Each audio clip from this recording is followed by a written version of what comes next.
오늘 우리에게 주신 하나님 말씀은 누가복음 19장 1절에서 10절 말씀입니다. 예수께서 여리고로 들어가 지나가시더라. 삭개오라 이름하는 자가 있으니 세리장이요 또한 부자라. 그가 예수께서 어떠한 사람인가 하여 보고자 하되 키가 작고 사람이 많아 할 수 없어 앞으로 달려가서 보기 위하여 돌 무화과 나무에 올라가니 이는 예수께서 그리로 지나가시게 되밀어라. 예수께서 그곳에 이르사 쳐다보시고 이르시되 삭개오야 속히 내려오라.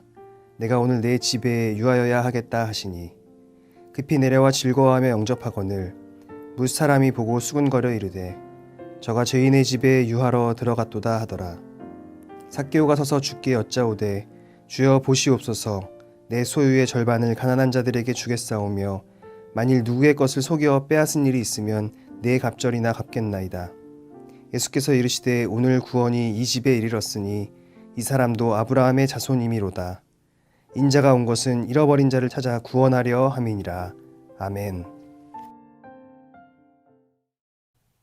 오늘 본문의 삭개오는 예수님을 간절히 원했습니다. 오늘 본문 3절에 보면 그가 예수께서 어떠한 사람인가 하여 보고자 하되 이 부분을 헬라어 원문으로 보면 무엇인가가 필요해서 아주 끈질기게 찾는다라고 그렇게 표현하는 단어입니다. 삭개오가 예수님을 단순히 그냥 한번 볼까 하고 돌 무화과 나무에 올라간 것이 아니라 예수님을 꼭 봐야 한다라는 그런 일념으로 예수님을 간절히 기다렸다는 것입니다. 예수님을 만나고 싶었지만 키가 작고 사람들이 많아서 예수님을 만나기가 어려워 보였습니다. 그래서 그는 체면불구하고 돌 무화과 나무에 올라간 것입니다. 사실 당시의 세리장이라고 하면 예수님을 반길 수 없었습니다. 많은 사람들이 예수님이 로마의 압제로부터 구원할 새로운 왕이라고 기대했던 반면에 삭개오와 같은 그런 세리들은 로마의 편에 선 사람들이었기 때문에 예수님이 왕이 되면 안 될 사람들이었습니다. 삭개오는 세금을 대신 받아서 로마에 바치던 그런 사람이었습니다. 이 과정에서 당연히 받아야 할 세금보다 많은 세금을 걷었습니다. 또 심지어 돈이 없는 사람들의 세금을 대납해주고 높은 이자를 챙기기도 했습니다. 그래서 당시의 사람들은 세리라고 하면 민족의 반역자, 도둑놈 이런 단어를 떠올렸겠죠. 우리로 말하면 친일파 같은 그런 존재라고 생각하면 되겠습니다. 그런데 삭개오는 그들과 좀 다른 부분이 있었습니다. 예수님을 간절히 기다린 사람이었습니다. 삭개오는 큰 변화를 각오한 사람이었고 또 예수님의 뜻을 따르기 위해서 준비된 사람이었습니다.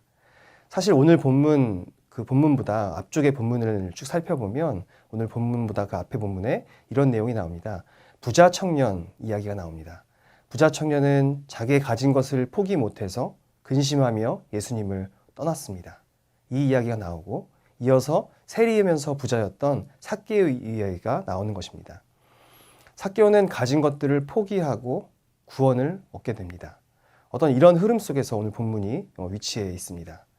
모두가 각자 자신의 처지에서 구하는 것이 있었습니다. 누구는 영생을 원했고 또 누구는 병고침을 원했고 또 누군가는 단순히 예수님을 만나길 원했습니다. 결국 다 예수님을 만나기는 했지만 그 결과는 판이하게 달랐습니다.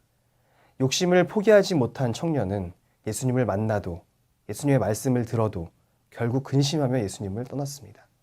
그러나 변화를 각오하고 주님의 뜻을 따르기 위해 준비된 사람은 그의 삶을 바꾸기로 결단했고 또 그의 삶을 바꾸었습니다. 예수 그리스도를 기다리고 만난 사람은 변화되기 마련입니다. 삭개오와 같이 자기 자신의 모습을 직면하고 자신의 죄를 바라보는 모든 성도님들께 주님의 은혜가 가득하시기를 간절히 축원합니다. 기도하겠습니다. 사랑의 주님, 주께서 우리를 만나주시고 인도하심으로 우리의 삶이 변화되기를 소망합니다. 주님을 만나고도 변화가 없는 사람 되지 않게 하시고 작은 문제일지라도 하나님으로부터 멀어진 모든 것이 하나님께로 회복되도록 인도하옵소서. 예수 그리스도의 이름으로 기도하옵나이다. 아멘.